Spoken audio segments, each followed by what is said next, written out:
تیرا پر کلندر یې په دم دما دم مست یې څه مستی اخلې له ژونده د ژوند په مطلب پوه نه یې خبر نه یې له ننګه ملنګ ویم ای ځوانه ملنګ ویم ای ځوانه ناخبر یې له جهانه کیسه به درته وکړم له خوشحاله له اورنګه ما مه پوښته له ننګه د ژوند په مطلب پوه یم همپوه زه په پښتو یم ساده یو کلیوال وم په ژوند کې په ښه حال وم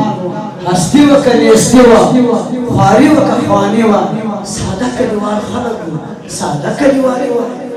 چې کله به اختر وو هر ځوان په دا خبر وو په سیر به د منظر وو څه ښکلی منظر وو د نجونو به ټولۍ وي منګي ټول به په ګودر وو شپونکی به په رمه کې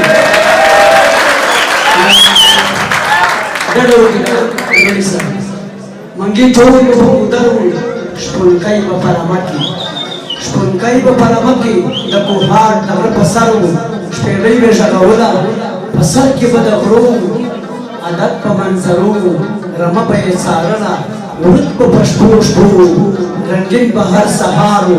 بلبل به په چغار و نه داسې ناترسي وه نه دا رنګه ناتار و نه دا رنګه زړه وه نه دا رنګه غمونه معلومه مو خندا وه واده و که جرګه وه که د مړي فیصله وه قانون به د پښتو و د مجرم ښکردا ښکاره وه د خیر و د خبر و د نظم د خبر و د مینې د خیبر و ټول پښتانه یو په حال سره خبر و نه څوک پکې غلجی و نه څوک به زورانی و نه داسې بدبختي وه نه داسې ځان ځانی و نه چا پوښتل له نسله نه چا پوښتل له رنګه ما ویل ملنګه تښتېدلی یې له جنګه تېره پر کلندر یې په دم دما دم مست یې څه مستي اخلې له شنګه د ژوند په مطلب پوه نه یې خبر نه یې رانګه د یو بابا بچان د یو بابا بچانو سپېڅلي پښتانه وو سپېڅلی ایمان و نه دا رنګه ټګي وه نه دا رنګه ټګانو نه په لاره کې څوک تلو نو په لاره کې څوک نه وو هر سړی په مینه مست و هر سړی به فتحان و واړه و که لویان و قدر د انسان و څه ټول ګمګکې وې خوږې ترخې پرتې وې په مخ کې حجره وه سهار ماښام توده وه په مخ کې به یې ملا و ورپسې به مقتدیان و غزل به په مزل وه بانډارونه مې پلان و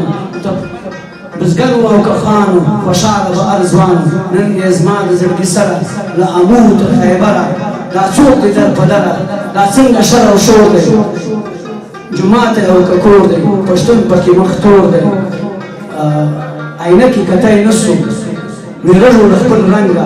ما ویل ملنګه تښتېدلی یې له جنګه ډېره پر کلندر یې په دم دما دم مست یې څه مستي اخلې له شنګه